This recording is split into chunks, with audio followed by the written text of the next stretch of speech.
As the swinging 60s swung their way to a close, the Sportster was on top of the world. But almost unbelievably, it was still really only available in North America. Even into the 1970s, Fred Waugh in King's Road of London was the only official Harley-Davidson dealer in Europe. But even here, a quarter of a century after the end of World War II, the bulk of Fred's sales were various refurbished models. This is because, as my 1965 edition of Motorcycle Mechanics reports, the Sportster XL-CH was the most expensive bike we have ever tested.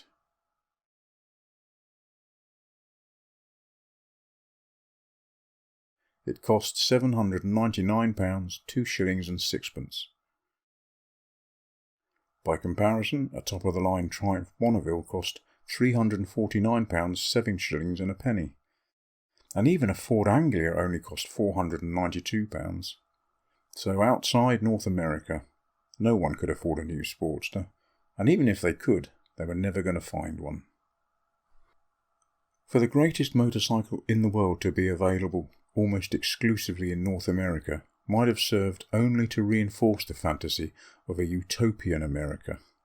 But by the 1960s, that fantasy was falling foul of cold, hard reality.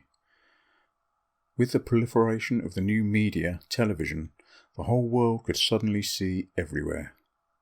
As early as 1952, in the infamous Brown versus the Board of Education civil rights lawsuit, the US government intervened with a brief in which the Secretary of State Dean Acheson wrote, "The United States is under constant attack in the foreign press, over foreign radio, and in such international bodies as the United Nations because of the various practices of discrimination in this country."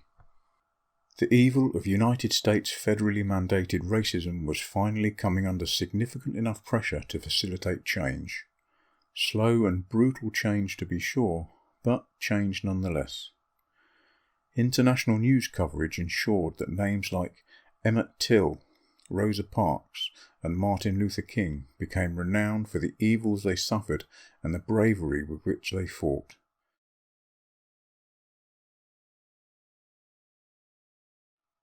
By the late 1960s, rioting had broke out in countless cities across America, including Washington and Detroit, much of which found its way onto international newsreels. Newly elected President Nixon, to quote Britannica, could not resist attacking Viet Cong military positions within Cambodia. When news of these actions broke, protests were provoked internationally, but within America they reached fever pitch. At Ohio's Kent State University, National Guard troops fired on protesters, killing 4 students. As American casualties increased, support for the war decreased.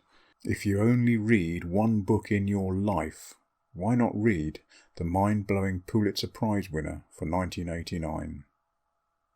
The 1960s saw the fantasy of a utopian America crumble away as we all witnessed the wicked reality of federal racism and, if it were known by any other name, empirical ambition.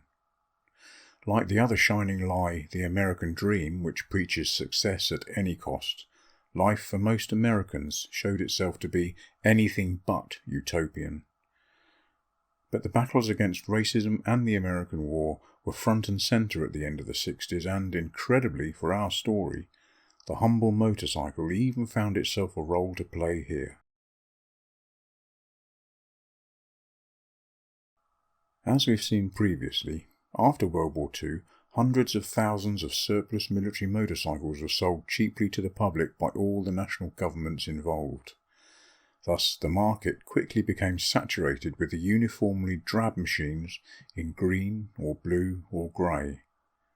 Even the different makes looked alarmingly similar, especially to the bright young things of the day who often couldn't afford anything else. Having a motorcycle that someone else had painted dull green, which just happened to be identical to thousands of others, wouldn't do at all. So it quickly became popular to customise these motorcycles. At this point, America was still very much a utopia as far as war-torn and poverty-stricken, heavily rationed Europe was concerned. With plenty of money, material and tools, American motorcycle customizations became rather flamboyant. Where US riders were able to paint their machines bright colours, use chrome and polish, while also fabricating alternative parts, in Britain especially, less is more became the unspoken mantra for aspiring young motorcyclists. A young British rider didn't have the option to spend money to embellish the look of their bike, nor did they have access to the expensive, tightly rationed processes like chroming. What they did have was passion and ingenuity, all of which seems to have got channeled into precisely one direction: speed. Rather than adding parts to personalise their bikes, Brits went in exactly the opposite direction and removed parts. In fact, riders often removed every single part that was deemed not absolutely necessary. This made the bike lighter, which also made it faster. And, simply by turning the handlebars upside down, drop bars could be created for no money at all. Suddenly, you have a cafe racer. Riders of my age will object to the word cafe because it's more properly pronounced caf. However, the memory of Keira Knightley on a Ducati 750 SS riding through Paris will stay with me forever. They don't have cafes in France or Italy, and that Ducati really is a classic racer. Thus, they will always be cafe racers to me. I do it for Keira. One of the 4 original founders of the Harley-Davidson Motor Company was William A. Davidson. His grandson is also William Davidson. Willie G, as he's become known, studied automotive design in Los Angeles before working for an industrial design company in Milwaukee. A short while later, his father asked him to join Harley-Davidson and to set up their first styling department. He says, "Tailoring a bike to one's own vision is among the purest forms of self-expression. I came to think of it as customization art. Every self-tailored bike is an opportunity for people to make a personal statement." Thus, American custom bikes became more and more flamboyant until, what surely must be the pinnacle, Clifford Vors and Ben Hardy designed and built the 2 iconic choppers for the 1969 film Easy Rider. The American custom scene exploded in the 1960s, which these bikes epitomise. They, and the whole scene at the time, seemed confident that there can never be too much chrome. Willie G notes that riders were customising their bikes in ways that expressed their growing distaste for the status quo, and at the end of the 1960s affected him deeply, along with anyone involved with our motorcycles. But what was all this self-expression saying? Consider the ingredients. American men and women, Harley-Davidson motorcycles, flamboyant customizations, huge exposure, anger at social injustice, and disgust at war, especially and specifically the war in Vietnam. It seems that these riders were saying that they were proud to be American and proud of the Harley-Davidson brand. They were happy to shout it from the rooftops, and they wanted to share the freedom and exhilaration they felt motorcycling gave them. And they wanted to be part of something greater than themselves, part of a massive assembly of people, other riders who understood that. And they also wanted to say, as proud Americans supporting that most American of brands, Harley-Davidson, that they would not stand by in shameful silence while racism and other social injustices proliferated around them, and they would not just sit back and ignore the horrors and the lies of the American war. Consequently, Harley-Davidson can claim some small credit for participating in the civil rights and the anti-war movements. The Sportster XL must have played a significant supporting role here because there were so many Sportsters in America, and then, as now, customizing a Sportster is, virtually, a legal requirement. Or perhaps it just should be. Nonetheless, as the 1960s evaporated into the 1970s, the Sportster XL was a world beater. But to almost everyone outside North America, this world beater was still invisible. To be the absolute greatest needed another element, something that hit you right between the eyes, something no one could ignore, something to be awed at. We've noted many times that there are any number of substitutes for cubic inches, and the incredible Sportster XL had already spent 13 years proving it.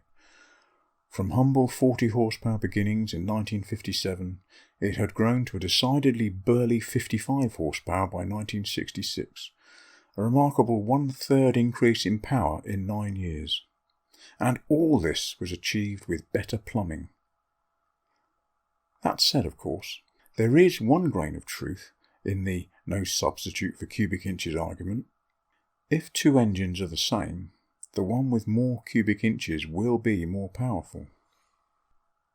But surely, only a crazy person would go to the trouble of making a Sportster XL engine with a larger capacity than 883cc. Imagine the technical challenges, the time it would take, not to mention the money. But what if your name happened to be Warner Riley, and you just happened to be a very successful engine builder and a speed freak? And what happened if you joined forces with another crazy person called Calvin Rayborn, who just happened to be a famous motorcycle racer in America? Warner Riley took a Harley-Davidson Sportster XL engine and tweaked it just a bit. The displacement was taken from its standard 8883c or 54 cubic inches to a monstrous 1460cc or 89 cubic inches.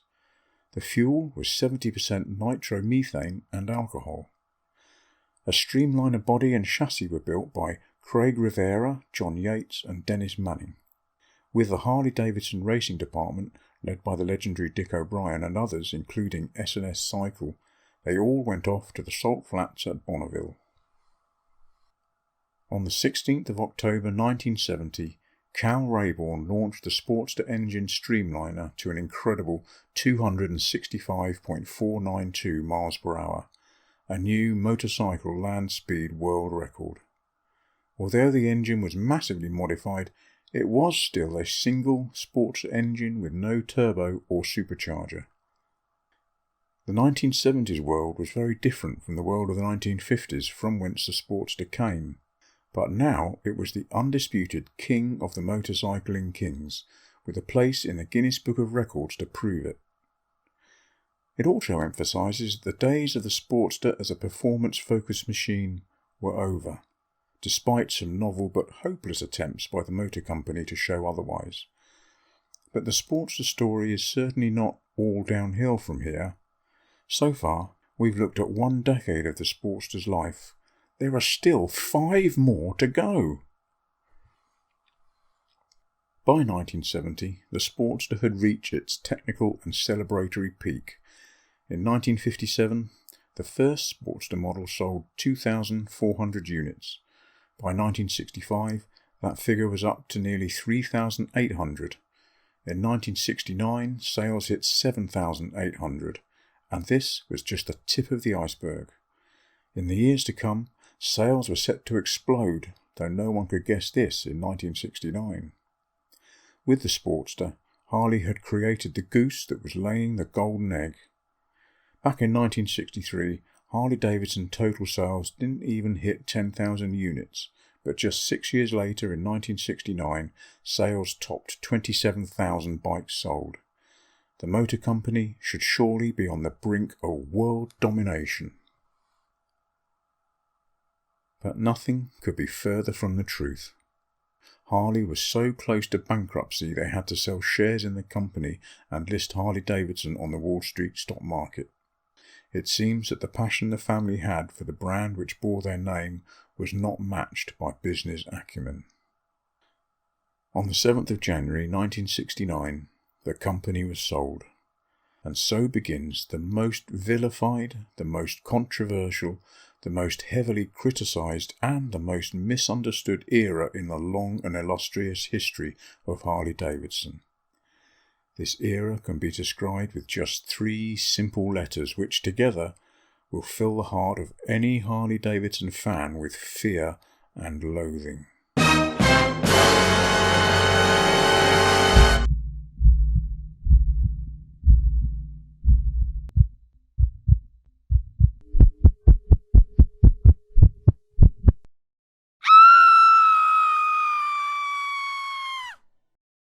Join me for episode 5 of the history of the Harley-Davidson Sportster. If you dare.